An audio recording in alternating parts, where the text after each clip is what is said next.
الحمدللہ رب العالمین والصلاة والسلام علی محمد الامین اعوذ باللہ من الشیطان الرجیم بسم اللہ الرحمن الرحیم۔ خواتین و حضرات، ہم سورہ توبہ کی آیت 32 سے درس کی ابتدا کر رہے ہیں۔ اس سے پیچھے یہ بیان ہوا کہ وہ لوگ جن پر اللہ کے پیغمبر نے حجت تمام کر دی اور اب وہ سزا کے مستحق ہو گئے ہیں، ان کے بڑے بڑے جرائم کیا ہیں۔ توحید کے معاملے میں یہود و نصارہ نے جو رویہ اختیار کیا اس کو بیان کیا، اس کی غلطی متعین کی۔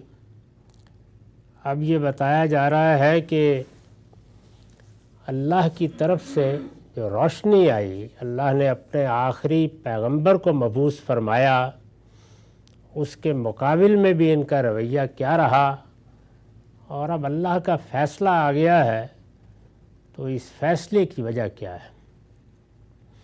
ارشاد فرمایا ہے یریدون ان یطفئوا نور اللہ بافواہہم، چاہتے ہیں کہ خدا کے اس نور کو اپنے منہ کی پھونکوں سے بجھا دیں۔ یعنی اللہ نے جو روشنی پیدا کی، سب سے پہلے اس روشنی سے انہیں اپنے دل و دماغ کی تاریکیوں کو دور کرنا تھا۔ یہ روشنی تو پورے عالم کے لیے اور قیامت تک کے لیے اللہ کی طرف سے آئی تھی، لیکن انہوں نے اس کی قدر نہیں کی۔ قدر کرنا تو ایک طرف، یہ کوشش کی کہ یہ نور، یہ روشنی یہ بجھا دی جائے۔ چاہتے ہیں کہ خدا کے اس نور کو اپنے منہ کی پھونکوں سے بجھا دیں۔ وَيَأْبَى اللَّهُ إِلَّا أَن يُتِمَّ نُورَهُ، اور اللہ نے فیصلہ کر رکھا ہے کہ وہ اپنے نور کو پورا کر کے رہے گا۔ یعنی ادھر ان کی طرف سے یہ خواہش تھی کہ ایک تنہا شخص ہے، ہمارے درمیان میں کھڑا ہو گیا ہے، اس کی حیثیت ہی کیا ہے، ہمارے قبیلے، ہمارے خدم و حشم، ہمارے پاس اللہ کے دیے ہوئے وسائل، یہ ہمارے مقابلے میں کیا کر لیں گے۔ کم و بیش یہی زوم مشرکین عرب کا تھا، یعنی قریش کا، اور اسی زوم میں یہود بھی مبتلا تھے، ان کی بھی مدینے میں بڑی حیثیت تھی، اور خاص طور پر مدینے کی مالیات پر ان کا ایک لحاظ سے غیر معمولی اثر بھی تھا۔ تو ان کا خیال تھا کہ یہ سب ہم ختم کر کے آسانی کے ساتھ اس رکاوٹ کو دور کر دیں گے جو ہمارے عروج کے راستے میں آ کھڑی ہوئی ہے۔ لیکن اللہ تعالیٰ نے فرمایا کہ میرا فیصلہ مختلف ہے، اور وہ یہ ہے کہ یہ میرا دیا ہوا نور ہے، میرا نازل کیا ہوا نور ہے، یہ روشنی میں نے بھیجی ہے، اور اس فیصلے کے ساتھ بھیجی ہے کہ اس کا اتمام ہوگا۔ یعنی تم اس کی راہ نہیں روک سکو گے۔ یہ اللہ تعالیٰ کا فیصلہ ہے کہ وہ دین جو اس نے اب قیامت تک کے لیے بالکل صاف کر کے لوگوں کو دینے کا فیصلہ کیا ہے، وہ اسے اتمام تک پہنچائے گا۔ یہ دین اپنی تعلیمات کے لحاظ سے پورا ہو جائے گا۔ وہ معاملہ جو ہم نے پہلی وحی کے ساتھ شروع کیا تھا کہ دین کی یہ ہدایت بے کم و کاست ہر طرح کے تغیرات اور انحرافات سے پاک کر کے اب دنیا کو آخری مرتبہ دے دیں، ہم اپنے اس معاملے کو پورا کریں گے، اتمام تک پہنچائیں گے۔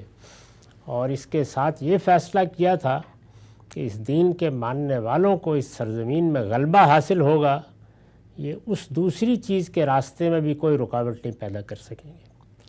تو اس کو دیکھیے کس شان کے ساتھ بیان کیا ہے۔ فرمایا کہ یریدون ان یطفئوا نور اللہ بافواہہم، چاہتے ہیں کہ خدا کے اس نور کو اپنے منہ کی پھونکوں سے بجھا دیں۔ وَيَأْبَى اللَّهُ إِلَّا أَن يُتِمَّ نُورَهُ وَلَوْ كَرِهَ الْكَافِرُونَ، اور اللہ نے فیصلہ کر رکھا ہے کہ وہ اپنے نور کو پورا کر کے رہے گا، خواہ ان منکروں کو یہ کتنا ہی ناگوار ہو، یعنی یہ مقابلے میں کھڑے ہیں، ان کے لیے تو یہ بڑا حادثہ ہے، یہ اس دین کی دعوت کی ابتدا بھی نہیں ہونے دینا چاہتے تھے، کجا یہ کہ دین بھی اتمام کو پہنچ جائے اور اللہ کی نعمتوں کے وعدے بھی اتمام کو پہنچ جائیں، تو ان کو یہ کتنا ہی ناگوار ہو، اس سرزمین میں یہ ہم کر کے رہیں گے۔ اس پر میں نے لکھا ہے کہ یہ اکمال دین کی تمثیل ہے، یعنی یہ جو فرمایا نا کہ اپنے نور کو پورا کر کے رہے گا، تو اس میں ظاہر ہے کہ تمثیل کا اسلوب اختیار کیا ہے۔ یہ کس چیز کی تمثیل ہے؟ یہ اکمال دین کی تمثیل ہے، یعنی دین پورا ہوگا، دین کو پایہ تکمیل تک پہنچا دیا جائے گا۔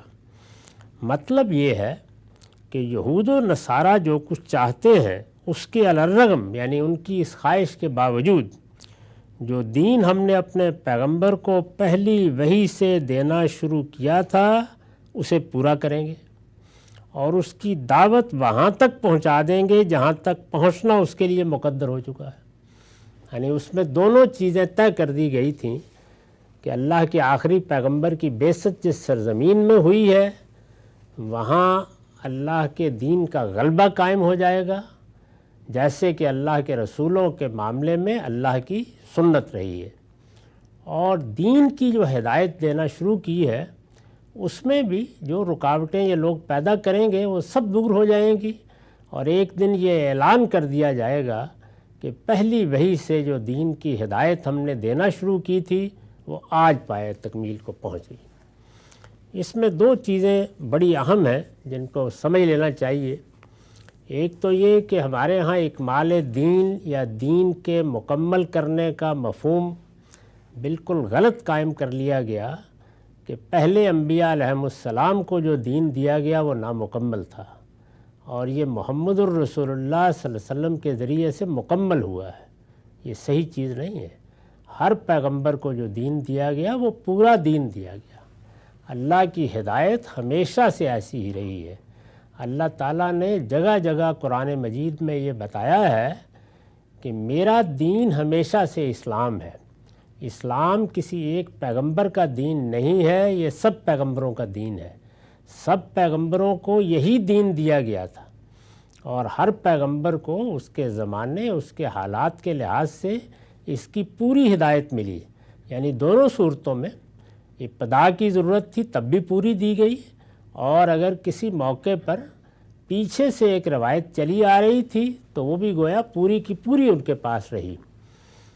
رسالت مآب صلی اللہ علیہ وسلم کے ذریعے سے اسی دین کی تجدید ہوئی ہے، یعنی جہاں جہاں اس دین کی کسی چیز کو الگ کر دیا گیا تھا اسے پھر دین کا حصہ بنایا گیا ہے، جہاں کوئی چیز فراموش ہو گئی تھی اسے دوبارہ تازہ کیا گیا ہے، جہاں کوئی بدعت آ گئی تھی اس کو دور کیا گیا ہے، اور جہاں کسی چیز کی حالات کے لحاظ سے شریعت کے حدود میں اضافے کی ضرورت تھی اضافہ کر دیا گیا ہے۔ تو یہ کر کے اللہ تعالیٰ نے یہ جو کہا کہ میں نے اپنا دین اکمال تک پہنچا دیا، پورا کر دیا، تو یہ اصل میں یہ بتایا جا رہا ہے کہ جو پہلی وحی سے میں نے دینا شروع کیا تھا، جیسے میں یہ کہوں کہ میں نے جو کتاب 1990 میں لکھنا شروع کی تھی وہ پوری ہو گئی، تو وہ دین پورا ہو گیا، یعنی اکمال کا مطلب یہ ہے۔ تو یہ ارشاد فرمایا ہے کہ یہ دین ہر حال میں اکمال تک پہنچے گا، اس روشنی کو یہ بجھا نہیں سکیں گے۔ تو پہلی چیز یہ سمجھ لینی چاہیے کہ دین کے بارے میں یہ تصور صحیح نہیں ہے، وہ ہمیشہ پورا ہی رہا ہے، ہمیشہ ہدایت انسانوں کو اللہ کی طرف سے ملی ہے، اور وہ اس وقت کی صورتحال کے لحاظ سے مکمل تھی، یعنی اس میں کوئی کمی نہیں تھی، کوئی نقص نہیں تھا۔ وہی دین جب آخری پیغمبر کو قیامت تک کے لیے دیا گیا تو ظاہر ہے کہ ایک دن اس کے دینے کا عمل شروع ہوا، ایک دن وہ پایہ تکمیل کو پہنچا۔ تو یہ اکمال اور اتمام اس عمل کے پایہ تکمیل تک پہنچنے کا بیان ہے، اس کو واضح کیا گیا۔ دوسری چیز جو اگلی آیت پہ اب آ رہی ہے وہ یہ کہ اس دین کو ایک تو پایہ تکمیل تک پہنچ جانا تھا، یعنی پورا کا پورا مل جانا تھا رسالت مآب صلی اللہ علیہ وسلم کو اور آپ کی وساطت سے صحابہ کرام کو، اور دوسری چیز یہ تھی کہ اس سرزمین عرب میں یہ طے کر دیا گیا تھا کہ اللہ کے دین کا غلبہ قائم ہو جائے گا، اللہ کے رسولوں کے بارے میں اللہ کی یہ سنت رہی ہے کہ وہ کبھی مغلوب نہیں ہوتے، جن قوموں کی طرف آتے ہیں ان پر جب حجت پوری ہو جاتی ہے تو ان قوموں پر اللہ کا عذاب آتا رہا ہے۔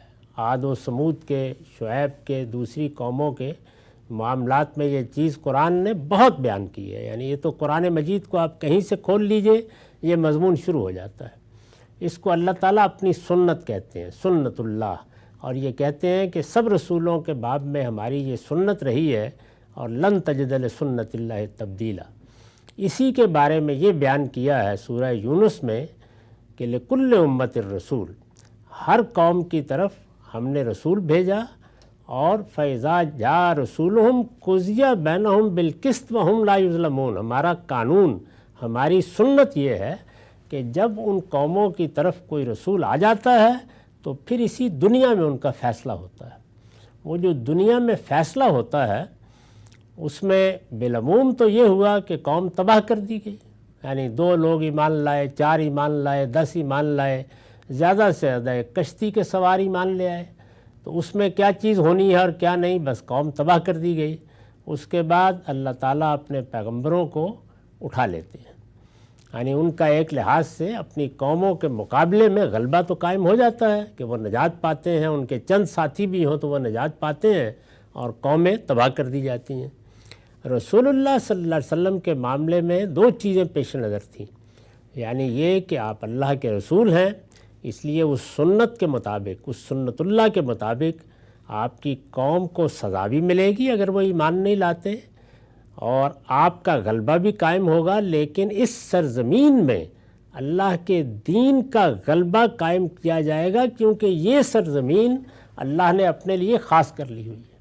یعنی یہ عام شہروں میں سے ایک شہر، یہ قوم عام قوموں میں سے ایک قوم، اور یہ ملک عام ملکوں میں سے ایک ملک نہیں ہے۔ یہاں پیغمبر کی بعثت ہوئی ہے، یہ قوم، یہ ملک اللہ کے انتخاب میں آ چکے ہوئے ہیں، یعنی یہ بنی اسماعیل ہیں، یہ سرزمین عرب ہے، یہاں اللہ کی توحید کا مرکز ہے، اس لیے اس سرزمین کے بارے میں کچھ چیزیں اب زائد ہونی ہیں، تو اس کو بھی بیان کیا ہے۔ یہ جو چیز بیان ہوئی ہے اس کو ہمارے موجودہ زمانے میں بعض لوگوں نے بالکل غلط تعبیر کیا۔ اس سے پہلے بھی اس کی بعض تعبیریں صحیح نہیں ہوئیں، لیکن موجودہ زمانے میں یہ پورا فلسفہ بن کے سامنے آئی۔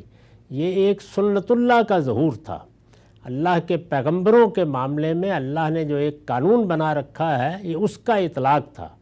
سرزمین عرب میں اس کو اسی طرح ظاہر ہونا تھا، یہ یوں نہیں ہوا کہ کوئی کام کرنے کے لیے کہا گیا تھا اور آدھا ہو گیا اور آدھا باقی ہے، یہ پورا ہو گیا وہاں پر، اور اس طریقے سے یہ اللہ کے رسولوں کی حجت بن گیا۔ یعنی اس عمل نے یہ بتا دیا کہ اللہ کا آخری رسول زمین پر آیا تھا، اللہ نے اس کے بارے میں یہ اعلانات کیے تھے، ان میں سے ایک ایک حرف پورا ہو گیا، اس میں کوئی کمی باقی نہیں رہی۔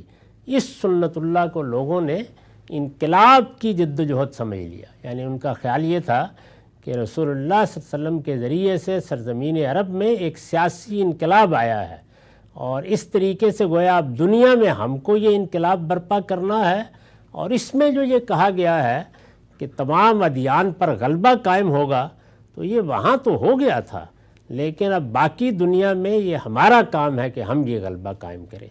یہ سارا استدلال بنائے فاسد علی الفاسد ہے، بالکل بے بنیاد ہے۔ یہ ایک سنت الہیہ کا ظہور ہے، یہ وہی سنت ہے جو پیغمبروں کے بارے میں طے ہے، اور دونوں چیزوں کو ہمیشہ اپنے پیش نظر رکھنا چاہیے۔ اللہ کے رسول جہاں آئیں گے ان کی قوموں کو جزا و سزا کے مرحلے سے گزرنا ہوگا، جب بھی آئے ہیں۔ رسول اللہ اللہ کے آخری رسول تھے، آپ کی قوم کے ساتھ بھی یہ ہونا تھا۔ آپ کو جو دین دیا گیا وہ قیامت تک کے لیے تھا، اس کے اتمام کو بھی ہر حال میں ہو کر رہنا تھا، یہ لازمی چیز تھی، اس کو چھوڑا نہیں جا سکتا تھا کہ اس کا کچھ حصہ بعد کے فقہا آپ کو دے دیں گے۔ یہ پایہ تکمیل کو پہنچ گیا، وہ اعلان کیا گیا ہے سورہ مائدہ میں کہ میں نے آج دین کو اکمال تک پہنچا دیا، اکملت لکم دینکم واتممت علیکم نعمتی ورضیت لکم الاسلام دینا، یعنی اپنی نعمت پوری کر دی ہے، اس کا اتمام کر دیا ہے، اور تمہارے لیے اسلام کو دین کی حیثیت سے اب قیامت تک پسند فرمایا ہے۔ اسی میں اصل میں اسلام کی عالمگیریت کا پیغام بھی مبنی ہے۔ اللہ تعالیٰ نے یہ اعلان کر دیا ہے سورہ آل عمران میں کہ اللہ کا دین کون ہے؟ الاسلام، یہ الاسلام ہے، اور یہ اعلان کر دیا ہے کہ الاسلام کیا ہے؟ تمام پیغمبروں کا دین، اور یہ بتا دیا ہے کہ بین ہی وہی دین اللہ نے اپنے آخری پیغمبر محمد الرسول اللہ کو دیا ہے، اور اس کے ساتھ ایک مزید اعلان کر دیا ہے، اور وہ یہ ہے کہ وَمَن يَبْتَغِ غَيْرَ الْإِسْلَامِ دِينًا فَلَن يُقْبَلَ مِنْهُ۔ اب قیامت تک اس الاسلام کے سوا اگر کوئی کسی اور دین کو مقابلے میں پیش کرے گا یا اس کا جواز لوگوں کو بتائے گا یا قیامت میں سمجھے گا کہ وہ پیش کر کے اپنے آپ کو بچا لے گا، اس کا کوئی امکان نہیں ہے۔ اب الاسلام ہی اللہ کا دین ہے، اور اس کے سوا کوئی دین اللہ کی بارگاہ میں سرے سے قبول ہی نہیں کیا جائے گا۔ تو اتمام کا مطلب یہ ہے، اس طرح یہ پایہ تکمیل کو پہنچا اور دے دیا گیا۔ اس میں بھی اب کوئی کمی نہیں رہ گئی جو مجھے اور آپ کو بعد میں آ کے پوری کرنی ہے۔ ہم سب اس کے شارحین ہیں، اس کو سمجھتے ہیں، لوگوں کو بتاتے ہیں، اس کی دعوت پیش کرتے ہیں۔ دوسرا پہلو بھی پوری طرح سمجھ لینا چاہیے کہ وہ سنت اللہ کہ سرزمین عرب اللہ نے اپنے لیے خاص کر لی ہے، یہ اللہ کا فیصلہ ہے۔ چنانچہ اس سرزمین میں اللہ کے دین کا غلبہ آخری پیغمبر کو قائم کرنا تھا، اس کے گرد و پیش کے علاقوں میں بھی ہر خطرے کا سدباب کر دینا تھا۔ یہ اس سرزمین کے بارے میں اللہ کا خصوصی قانون تھا، یہ بھی پورا کا پورا سامنے آ گیا، اس میں کوئی کمی نہیں رہ گئی جو مجھے اور آپ کو پوری کرنی ہے۔ تو ان آیات کا ہمارے ساتھ در حقیقت کوئی تعلق نہیں ہے، یہ ہمیں صرف یہ بتاتی ہیں کہ اللہ کی یہ حجت اس وقت کیسے پوری ہوئی، اللہ کے رسول نے آ کے کیا پیغام پہنچایا، یہ دین اپنے اکمال کو کس طرح پہنچا، سرزمین عرب کے اندر اس کا غلبہ کس طرح قائم ہوا، اور اس طرح یہ سارا عمل اللہ کے رسول ہونے کی شہادت بن گیا۔ یہ پہلو ہے جس کے تحت یہ ساری بات بیان ہو رہی ہے۔ یہ دو بڑی غلط فہمیاں ہیں جن کی طرف میں نے اشارہ کیا۔ اب سنیے کیا فرمایا ہے۔ چاہتے ہیں کہ خدا کے اس نور کو اپنے منہ کی پھونکوں سے بجھا دیں، اور اللہ نے فیصلہ کر رکھا ہے کہ وہ اپنے نور کو پورا کر کے رہے گا۔ اس کے بعد ارشاد ہوا هو الذی ارسل رسولہ بالہدی ودین الحق لیظہرہ علی الدین کلہ ولو کرہ المشرکون۔ وہاں فرمایا تھا خواہ ان منکروں کو یہ کتنا ہی ناگوار ہو، اب کیا کہا ہے؟ وہی ہے کہ جس نے اپنے رسول کو ہدایت اور دین حق کے ساتھ بھیجا ہے تاکہ اس سرزمین کے تمام ادیان پر اس کو غالب کر دے۔ یعنی یہ جو سرزمین عرب ہے اس میں یہ غلبہ قائم کرنا اور اس میں اب صرف اسلام ہی کا رہ جانا، یہ اللہ کی اسکیم ہے قیامت تک کے لیے، خواہ مشرکین بھی اسے کتنا ہی ناپسند کریں۔ یعنی دونوں گروہ، یہود کیا ہیں؟ انہوں نے رسول اللہ کا جانتے بوجھتے انکار کر دیا اور اپنے اقرار پر جم گئے، بلکہ اپنے کفر کے خود مقر ہو گئے، ان کو کافرین کہا ہے۔ اور رسول اللہ کے مقابلے میں یہ کون ہیں؟ یہ قریش کے لوگ یا دوسری اقوام، یہ مشرکین ہیں۔ تو فرمایا ان دونوں کی خواہش کے علی الرغم یہ جو چاہیں اس کے مقابل میں اللہ کے دین کو غلبہ حاصل ہونا ہے، یہ طے کر دیا گیا ہے۔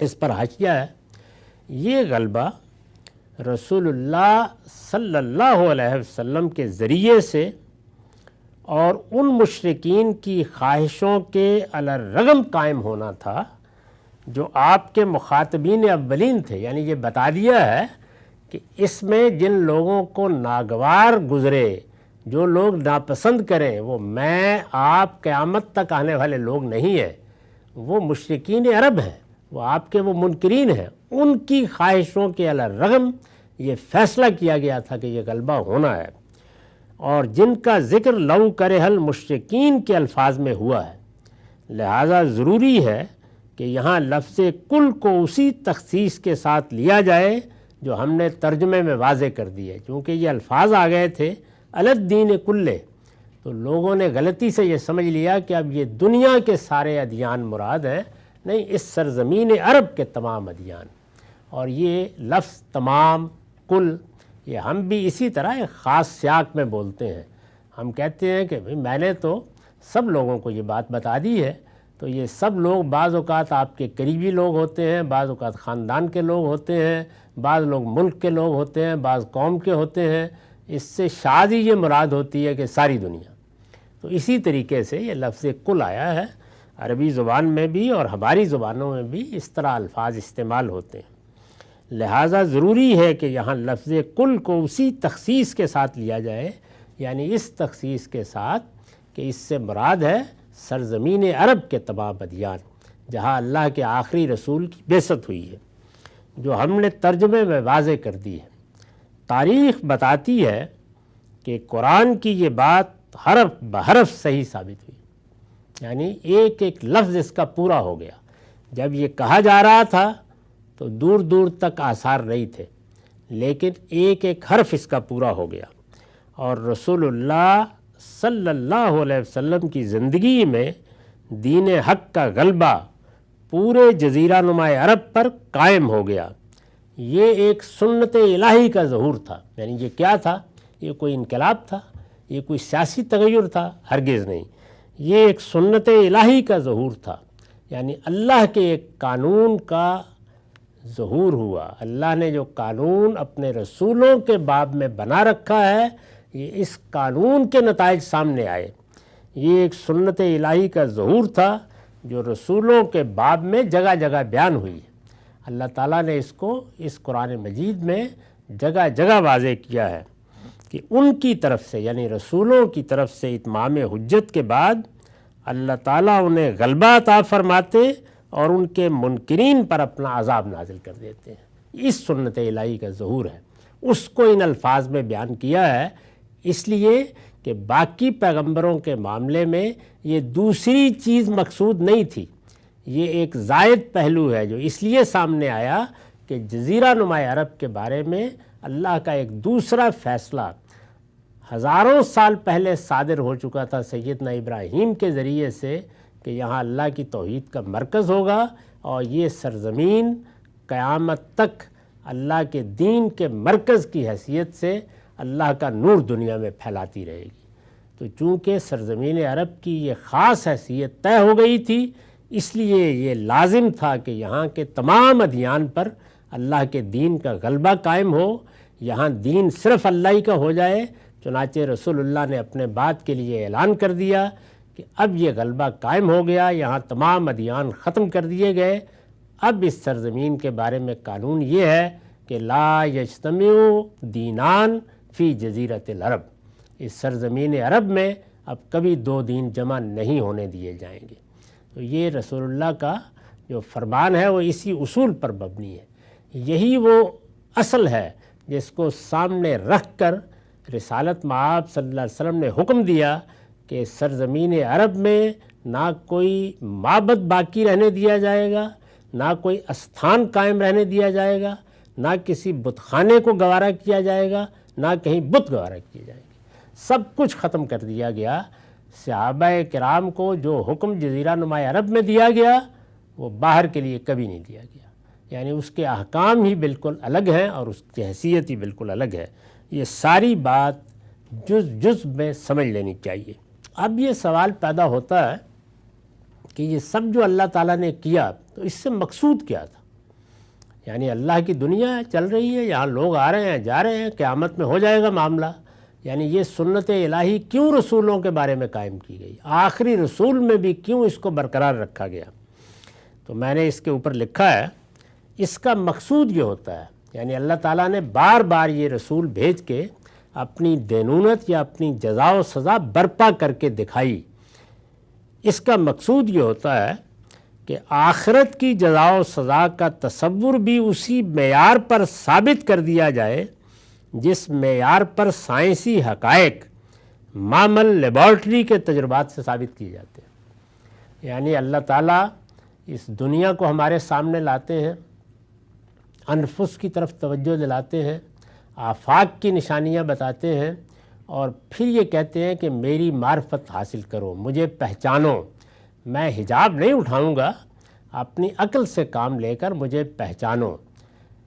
انسان کو بتاتے ہیں کہ ایک دن اگر میری معرفت میں کوتاہی کرو گے، گریز و فرار کا رویہ اختیار کرو گے تو ایک دن میری بارگاہ میں حاضر ہونا ہوگا، اور میں نے وہاں جو تمہیں علم دیا پہچاننے کے لیے، جو مہلت دی عمل کرنے کے لیے، اس کے بارے میں سوال کروں گا۔ یہ بات جو ہے، یہ بات انسان علم و عقل کے استدلال سے نہیں مانتا، اس لیے کہ معاملہ حسی نہیں ہے، یعنی یوں نہیں ہے کہ یہ سب دکھا دیا جائے، عقلی ہے، اور عقلی چیزوں کے بارے میں بہت کچھ بحث مناظرے کی گنجائش ہوتی ہے۔ تو اللہ تعالیٰ نے پھر اس کے لیے یہ اہتمام کیا کہ اس سے آگے جس طرح کہ ایک سائنسدان ایک نقطہ نظر پیش کرتا ہے، پھر اس کے دلائل دیتا ہے، پھر عقلی استنباط کے ذریعے سے اسے محکم کرتا ہے، اور آخر میں لیبارٹری کے اندر تجربہ کر کے دکھا دیتا ہے، تو بالکل اسی طرح سے آخرت کی جزا و سزا کو تجربے کی سطح پر لانے کے لیے اللہ تعالیٰ نے یہ اہتمام کیا، بار بار کیا، اور آخری مرتبہ یہ سرزمین عرب میں محمد الرسول اللہ صلی اللہ علیہ وسلم کے ذریعے سے ہوا۔ اس کا مقصود یہ ہوتا ہے کہ آخرت کی جزا و سزا کا تصور بھی اسی معیار پر ثابت کر دیا جائے جس معیار پر سائنسی حقائق معمل یعنی لیبارٹری کے تجربات سے ثابت کیے جاتے ہیں۔ اس کا انقلاب کی کسی جدوجہد سے کوئی تعلق نہیں، یعنی اس کو جس طریقے سے موجودہ زمانے میں لوگوں نے انٹرپریٹ کیا اور اس سے انقلابی فلسفے برآمد کرنے کی کوشش کی، یہ بتایا کہ اسلامی حکومت قائم ہوتی ہے تو اس کا یہ منہاج ہے، یا انقلاب نبوی تھا یہ جس طریقے سے آیا، یا ہمیں بھی گویا اس میں یہ رہنمائی دی گئی ہے کہ ہم بھی ایسا ہی انقلاب برپا کریں، برپا کرنے کی صحیح کریں، یہ اس کا لائے عمل یا اس کا منہاج ہے۔ اس پر میں نے یہ توجہ دلائی تھی کہ موجودہ زمانے میں لوگوں نے جہاں یہ نہیں مانا کہ نبوت ختم ہو گئی اور اس کے دعوے کر ڈالے، اسی طرح بعض لوگوں نے عملاً یہ نہیں مانا کہ رسالت ختم ہو گئی ہے، انہوں نے خیال کیا کہ ہم بھی یہ کر سکتے ہیں۔ یہ سب کچھ اصل میں اللہ کے رسولوں کے لیے خصوصی قانون ہے، اس کا انقلاب کی کسی جدوجہد سے کوئی تعلق نہیں ہے، جس طرح کے دور حاضر کے بعض مفکرین نے سمجھا ہے۔ یہاں اس کا ذکر مسلمانوں کو یہ بتانے کے لیے ہوا ہے، یعنی یہاں کیوں ذکر آیا؟ اب ظاہر ہے کہ قرآن مجید میں ایک خاص سیاق میں بات ہو رہی ہے، مسلمانوں کو یہ بتانے کے لیے ہوا ہے کہ یہ اللہ کا فیصلہ ہے، اور مشرکین یعنی قریش، رسول اللہ کی اپنی قوم کے مخاطبین، اور اہل کتاب یعنی یثرب کے یہود، اسی طرح گرد و پیش کے نصارہ، دونوں کے خلاف جس آخری اقدام کا حکم انہیں دیا گیا ہے جو پیچھے بیان ہوا ہے سورہ کے شروع میں، وہ اسی فیصلے کے نفاذ کے لیے دیا گیا ہے۔ یعنی یہ جو حکم دیا گیا ہے، اب یہ بتایا گیا کہ یہ اعلان ہے، اس اعلان کو پایہ تکمیل تک پہنچانے کے لیے یہ قتال بھی ہوگا اور یہ سزا بھی دی جائے گی، جس کو پہلے ہم بیان کر چکے اور پوری طرح سمجھ چکے ہیں۔ تو یہ قانون اور یہ سنت الہی ہے جس کو بہت اچھی طرح جان لینا چاہیے۔ قرآن مجید سے متعلق جو بڑی غلط فہمیاں ہیں ان میں سے ایک یہ بھی ہے، اور اسی سے متعلق آیات ہوتی ہیں کہ جن کو بعض اوقات بعض گروہ پڑھتے پھر لوگوں کو ترغیب دیتے، اور اس سے موجودہ زمانے میں بھی قتل و غارت گری اور دہشت گردی جیسی چیزیں پیدا ہو گئی ہیں۔ اس کی بنیاد در حقیقت یہیں سے اٹھائی جاتی ہے۔ اس لیے میں نے بڑی وضاحت سے بتایا کہ یہاں نہ کوئی انقلابی جدوجہد زیر بحث ہے، نہ کوئی آج کے زمانے میں غلبے کا یا غلبہ دین کا لائے عمل زیر بحث ہے، نہ یہ کوئی کسی انقلاب کا منہاج نبوی ہے، یہ اللہ کی سنت کا ظہور ہے، یہ اللہ کے قانون کا ظہور ہے، اور یہ صرف رسولوں کے ساتھ خاص ہے، اور اللہ کے آخری رسول محمد الرسول اللہ صلی اللہ علیہ وسلم کے معاملے میں بھی یہ اسی شان کے ساتھ ہوا ہے، اسی طرح جیسے نوح علیہ السلام کے ساتھ ہوا، اسی طرح کے جیسے قوم شعیب کے ساتھ ہوا، قوم عاد کے ساتھ ہوا، قوم سمود کے ساتھ ہوا۔ قرآن مجید میں جگہ جگہ اس کی داستان بیان کی گئی ہے۔ اس کو اگر بہت مختصر طریقے سے پڑھنا ہو تو قرآن کی ایک مختصر سورہ ہے، سورہ قمر، اس میں پوری یہ قانون کی حیثیت سے داستان بیان ہوئی ہے، اور آخر میں فرمایا ہے کہ اکفارکم خیر من اولئکم، یعنی اگر پہلے پیغمبروں کے منکروں کے ساتھ ہم نے یہ کیا ہے تو کیا اے قریش مکہ یہ تمہارے منکرین یہ کہیں سے کوئی برات نامہ لے کے آئے ہیں؟ ان کے ساتھ بھی وہی ہوگا۔ یہ اصل میں اس قانون کا نفاذ ہے، اس کو صحیح جگہ پہ رکھنا چاہیے۔